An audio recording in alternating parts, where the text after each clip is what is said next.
Hi, and welcome to your 12th lecture in Russian for Complete Beginners, in which we will focus on learning how to use verbs in past tense and how to use adverbs of time. Now, so far we have studied verbs in the present tense. We know that there are two groups or conjugations in Russian, first and second, and we also know that we don't use the verb to be in the present tense. So, to say I am a director, all we need is two words. Я директор. Now let's see what happens when we need to use the verb in the past tense to talk about what we did yesterday or last year. Now the principle of the past tense formation in Russian is pretty straightforward. The main thing to remember is that we form past tense from the infinitive form of the verb. There is a more detailed explanation of this in the supplementary material attached to this lecture. Remember that infinitive form is the form of the verb that we find in a dictionary and is an equivalent to English to run, to work, to do.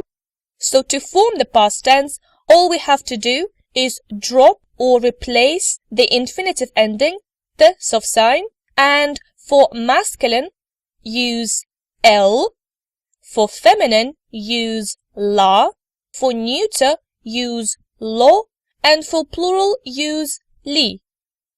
As a result, the verb to be in the past tense becomes был in masculine, была in feminine, было in neuter, and были in plural.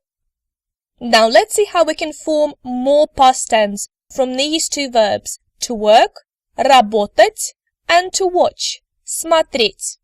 Now we can tell that работать is a first group verb because it has a in front of its infinitive ending, and смотреть is a second group verb because it has е in front of its infinitive ending. So the verb to work in masculine past tense becomes работал. In feminine past tense, it becomes работала. In neuter past tense, it becomes работала. In plural past tense, it becomes работали. To watch in masculine past tense becomes смотрел. In feminine past tense, it becomes смотрела. In neuter past tense, it becomes смотрела. In plural past tense, it becomes смотрели. Now let's have a look at some new adverbs of time. As usual, I will read each word out twice, so please repeat after me. Всегда. Всегда. Обычно. Обычно. Часто. Часто. Иногда. Иногда. Редко. Редко. Никогда. Никогда. Каждый день. Каждый день. Раньше. Раньше. Весь день. Весь день. Вчера. Вчера. Сегодня. Сегодня. Завтра. Завтра. Excellent. Well done. Now please note that word today, сегодня, is pronounced with a V instead of G sound, which was mentioned in supplementary materials in previous lectures. We can now start using these adverbs of time to talk about how often we do things. Now, two other words that we're going to study today are уже, which was mentioned in lecture 10 and stands for already, and еще. Еще. Now, еще has quite a few meanings, such as not yet, still, or else, which depend on the context. And we'll see in a second how we can use them in a conversation. I will read each dialogue till the end first, and then translate it. Ты работаешь? Нет, я еще не работаю. Я еще студентка.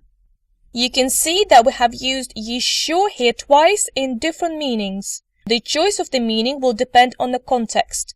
In the first phrase, я еще не работаю describes an action that hasn't yet started, whereas in the second phrase, я еще студентка, it describes an action that is still going on. So it becomes, do you work? No, I'm not working yet. I am still a student. Let's have a look at the second dialogue. Ты студентка? Нет, я уже работаю. Я менеджер. Are you a student? No, I'm already working. I'm a manager.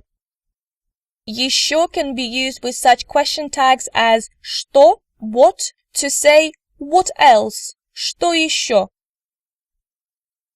Now let's see how this new material can be used in a conversation. For that, we will turn to the Bailey family that we talked about in Lecture 7.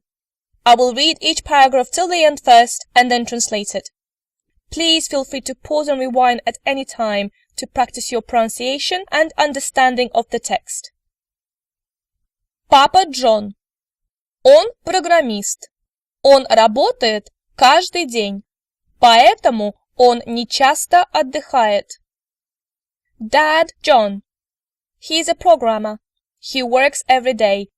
That's why he rarely rests. Notice that we can turn часто, often, into rarely by adding не, not, in front of it. Мама Анна.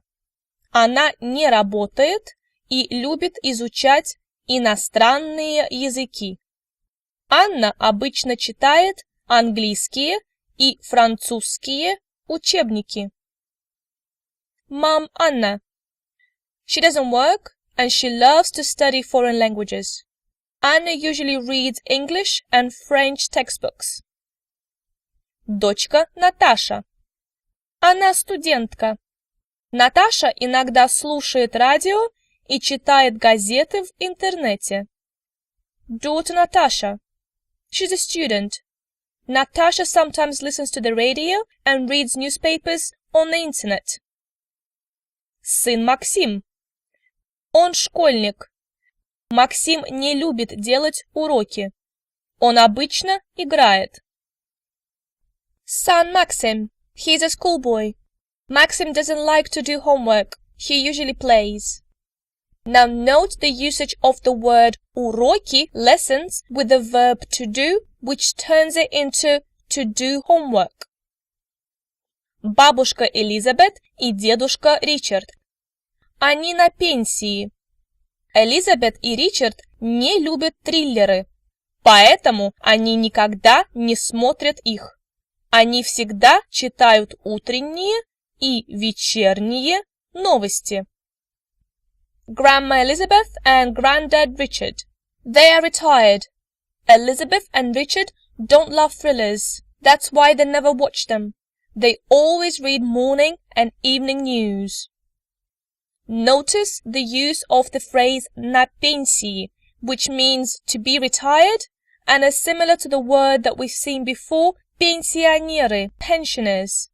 Also notice the usage of the negative never, никогда, which is followed by the negative particle not. We use double negative in Russian, so when using the word never, always remember to have negative не in front of the verb as well. Никогда, не. Не любят here can work as don't love or really don't like. Let's go through these new words together. Please repeat after me. Поэтому. Иностранные. Учебники. Газеты. Триллеры. Уроки.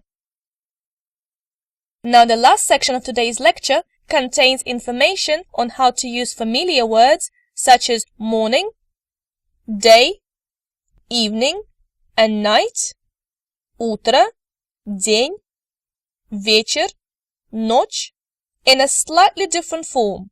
Please note that these forms are not the same as those studied as part of the lesson on telling time. we have seen how to say 9 o'clock in the morning or 9 o'clock in the evening. Remember that those forms are literally translated as of the morning or of the evening, and therefore can only be used in time phrases. These new forms here literally stand for in the morning, in the afternoon, in the evening, and at night, and can be used on their own without indication of time. Let's go through them together. Please repeat after me. Утром, утром. Днем, днем. Вечером, вечером. Ночью, ночью.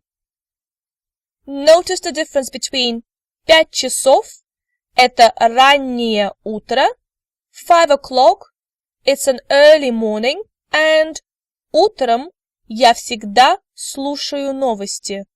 In the morning, I always listen to the news. Now let's see how we can use all of this new material in a conversation. I will read each dialogue till the end and then translate it. Анна, как часто вы ужинаете вместе? Не часто. Раньше мы ужинали вместе каждый вечер, но теперь Джон весь вечер работает. А вы? И мы не часто. Мы предпочитаем обедать вместе, а ужинать отдельно. Anna, how often do you have dinner together? Not often. Before, we used to have dinner together every evening, but now John works whole evening. And you? Us too, or we also don't have it often. We prefer to have lunch together and to have dinner separately. John, когда Максим делает уроки? Обычно вечером. Он не любит делать уроки. Раньше мы всегда делали уроки вместе, а теперь никогда не делаем, потому что я много работаю. John, when does Maxim do his homework? Usually in the evening. He doesn't like to do his homework. Before, we always used to do homework together, but now we never do, because I work a lot. Now you will remember a word for now that we have studied before, сейчас. Here we have a very similar word. However, теперь tends to be used in relation to a previous action. For example, I used to work in an office, but now I work from home. In this sentence, we talk about two actions, one of which happened before. Whereas сейчас, which is also translated as now, doesn't really have to be linked to a previous action. It can just be used in a sentence such as, right now I am working, without any reference to what happened before. However, like I said, they are very similar in meaning and are both translated as now. Well done! You have worked really hard in this lecture and have done really well. You have learned how to use verbs in past tense and also studied new adverbs of time. Overall, including the additional vocabulary in the supplementary materials attached to this lecture, you have familiarized yourselves with 25 new Russian words. As usual, remember to download the supplementary material, which contains additional new vocabulary and more information on how to form past tense of verbs, as well as the Test Yourself file, which contains exercises designed to reinforce the new information covered in this lecture. Thank you for today, and speak to you soon.